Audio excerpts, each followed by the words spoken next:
pwedeng makisindi. Wala akong lighter eh. Ano ba kailangan nila? Yung mga tao dyan sa loob. Tulog na ho eh. Kailangan ko silang lahat eh. Eh, tulog na nga eh. Ano yan? Sino yan? Bakit? Para sa anak ko! Baby, hayop ka! Shiny! Hayop mo na yun!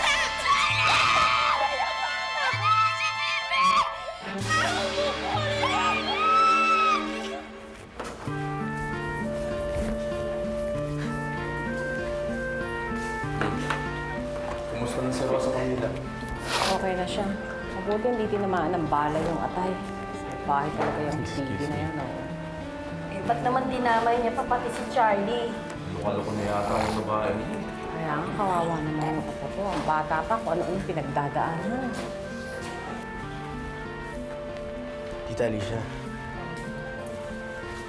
Sorry po, hindi ko po akalain na nakabot sa ganito. Kamusta ko si Rosa Camila? Ligtas ba siya? Okay. Kailangan lang niya na ilang araw na pahinga. At ba nagkaganyan si Phoebe? Pati si Charlie hindi naman. Ano? Ano sabi ng mga pulis? May development na ba? Eh, naasikaso na nila yung Abes. Iniimbestigahan na nila. Alam niyo na walang kinalaman si Rosa Camila sa pagkamatay ni Lester. Sa kaya din na ni Phoebe si Charlie.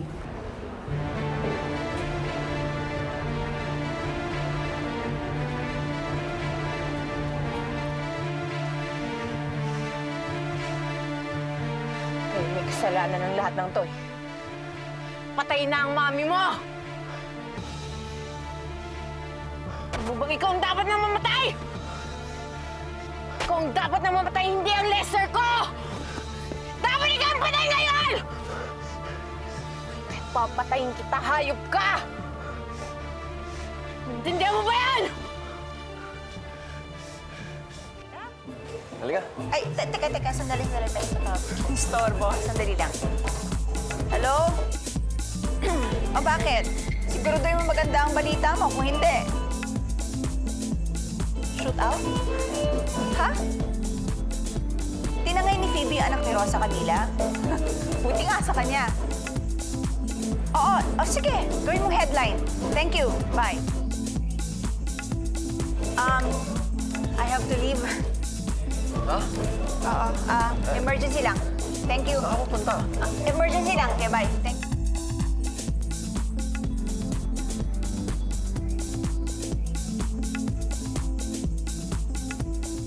Hello, Miss Amanda. Meron akong ibabalita sa'yo.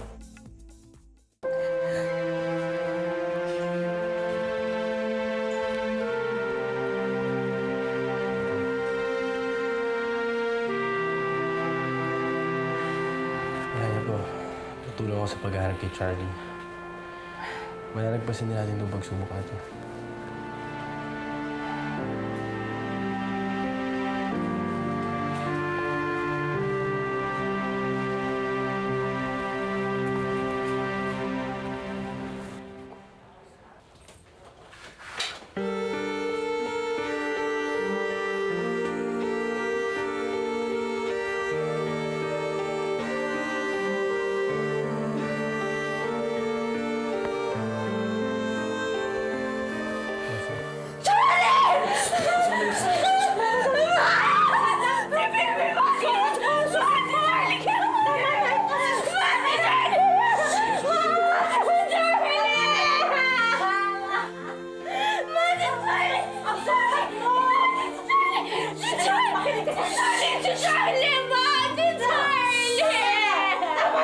Hinahanap na ng pulis si Charlie, okay?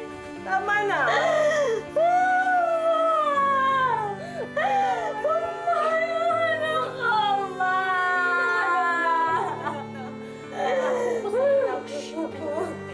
Halik ka sa akin.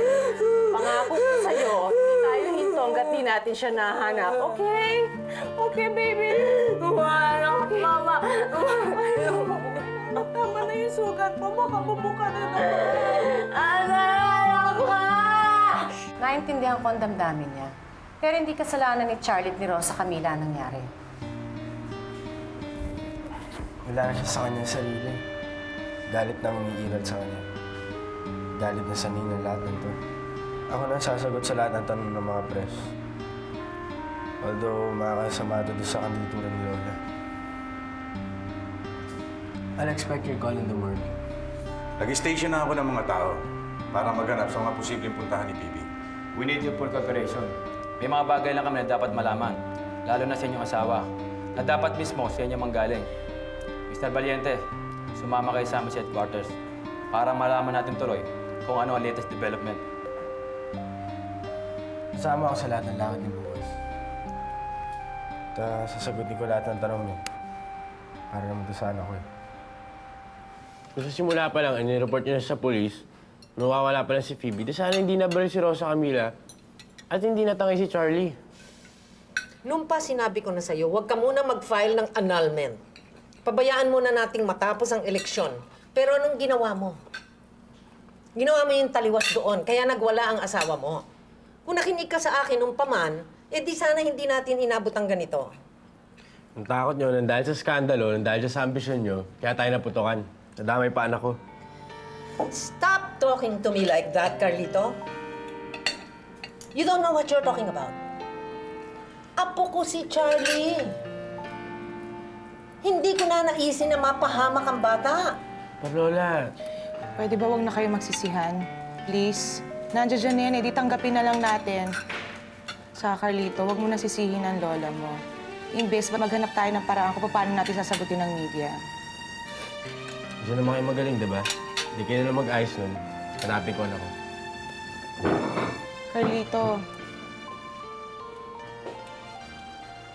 Akala ko pa naman kung anong napaka-importanting balita yan. But Mommy, this still concerns Daddy. Dapat mag-release siya ng statement stating that magbibigay siya ng reward money sa taong makapagtuturo kay Phoebe. That should boost your ratings, Daddy. Brilliant idea, Ernestina. Fax a statement ASAP to all the dailies para ma-publish agad ito. And call Asturias and Lane. I want to meet with them first thing in the morning. Okay, Dad. Don't worry, Charlie. Magkikita din kayo ng mami mo. Magkikita din kayo sa heaven. Kung sa heaven nga talaga siyang mapupunta. Pagkatapos nasirain ng pamilya ko. That's why you run, Charlie. Run for your life, Charlie. Run!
Monitor Charlie's case. Gusto kong malaman kung ano na ang nangyayari sa kanya. Yes, Senator. I'll do that from time to time po. I-check ko po. Senator, ayaw niyo bang tulungan sila para mas madaling marisolba ang kaso nito? I can call... Asturias, tutulong tayo. Pero hindi natin ipaalam sa kanila. Pinutol lang nila ang ugnayan.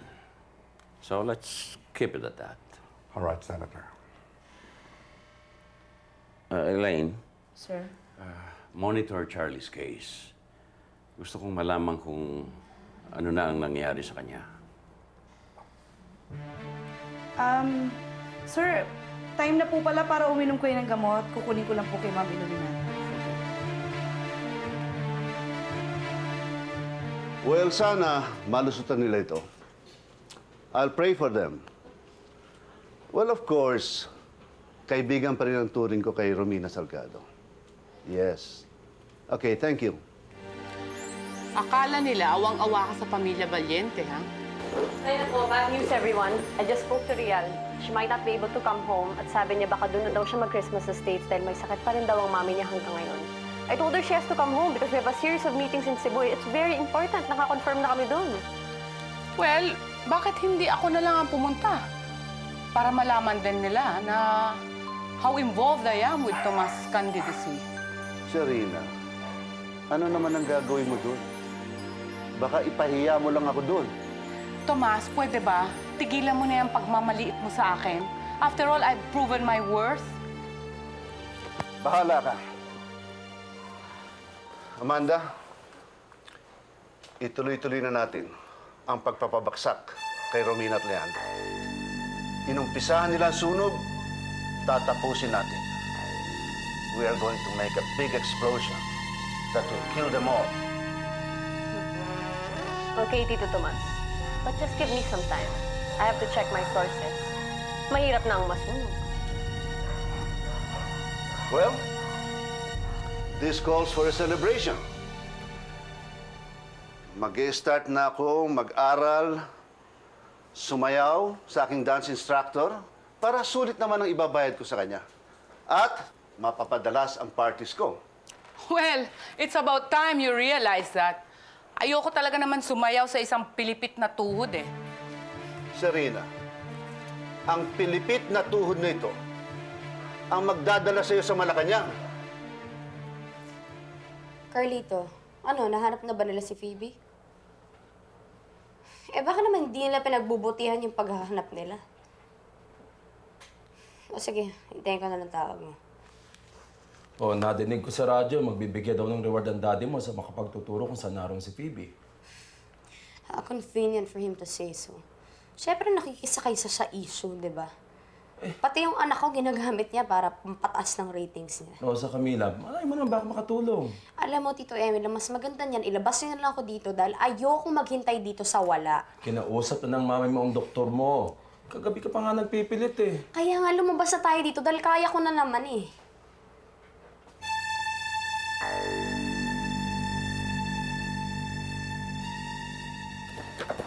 O, pinilit ko na ang doktor mo, ha? Sabi ko, sa bahay ka na magpapahinga. O, ka naman. Tayo na. Diba? Okay. Ngayon ko lang nalaman. Sa Camila, alam mo, mahal na mahal ko si Charlie. Mabuti pa magpahinga ka muna. Ako nang bahala sa presinto. Okay na naman ako, kaya ka na. Pasensya ka na dun sa nangyari, ha? Hindi ko naman alam kung bakit ko nasabi kay Lucinda yun. Siguro, baka dala lang ng matinding selos kay Carlito. Tingin ko, nalilito lang ako, eh. Sa kanila natin pag-usapan. Importante muna si Charlie. Alam mo,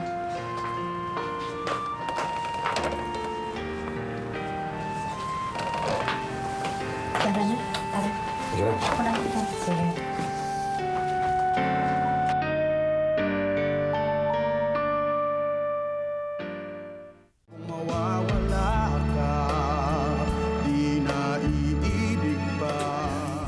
Mamaya na. Dala kayo naman, ha? Sige. Dala kayo.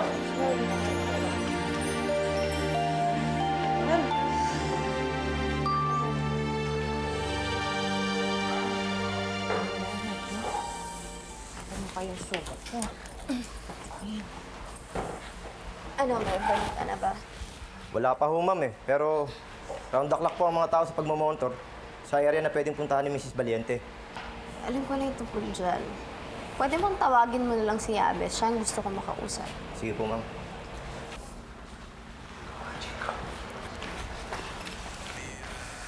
Alicia, anak, Napanood ko sa TV. Ipapatawag daw kayo sa Senado, sabi ni Leandro, tungkol daw dun sa ill-gotten wealth. Hindi talaga sila titigil, ano? Galing naman nila tumiming. Sobra naman yan, walang awa. Sigurado ako si Mami na lang may pakanan to. Wala naman tayong kasalanan, ah. Kinuha lang natin kung anong para sa atin. Bakit tayo matatakot? Eh, wala naman tayong tinatago.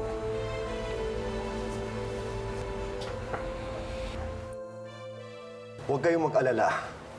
I'm doing everything para makapag-umpisa agad ang inquiry kay Leandro. That's good to hear. Binigyan ko na rin po kayo ng listahan ng mga dummy corporations na hindi kasama dun sa first list. For evidence, of course. Pinadalan ko na ng copy sa mga committee members ko. Hopefully, we'll start after the Christmas recess. And don't worry, tutupad si Tomas sa lahat ng pinangako niya sa iyo. He will support your vice presidential bid in the Partido Nacional. And siya na rin ang magpapaliwanag kay Madam Presidenta, who I know will take note of all the work you've done. Thank you very much. It's a done deal then. Kami po ay tuwang-tuwa talaga na malaman na nakumbinsin ninyo ang inyong mga gobernador from their respective provinces na lumipat sa aming partido.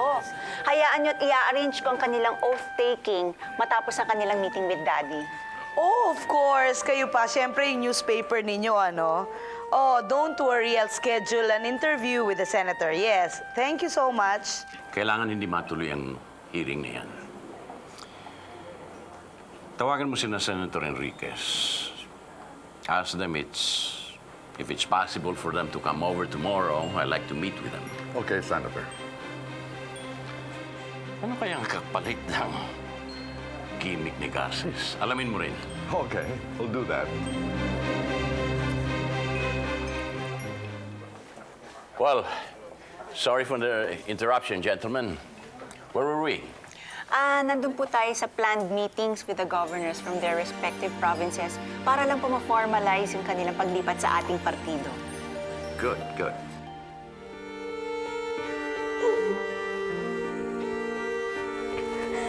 Huwag ka mag-alala. Mabubuksan din ni Charlie yung mga regalo niya. Makikita mo. Hindi ako magtatagal, anak. Naumpisahan ko ng mga plano ko. Naipaghihiganti na kita.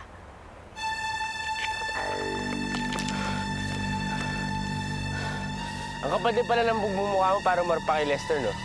Nasaan si Charlie? Hindi ako babysitter ng mga hindi ko anak. Hanapin niyo. Sige, subukan mo. At nang mamatay na itong isang mo pang anak, ha? Yan ba gusto mo? Tandaan mo, hindi pa ako tapos sa inyong lahat. Iisa-isahin ko kayo. Nasisira ka na yata talaga ng bait, Phoebe, eh. Hindi mo ba naisip na pwede rin pati yung bata mapahamak sa ginagawa mo? Para sa kanya nga itong ginagawa ko. Don't you dare, Carlito. Sumunod ka pa sa akin. Papatayin ko tong isang anak mo. You wouldn't want to kill your only son now, would you?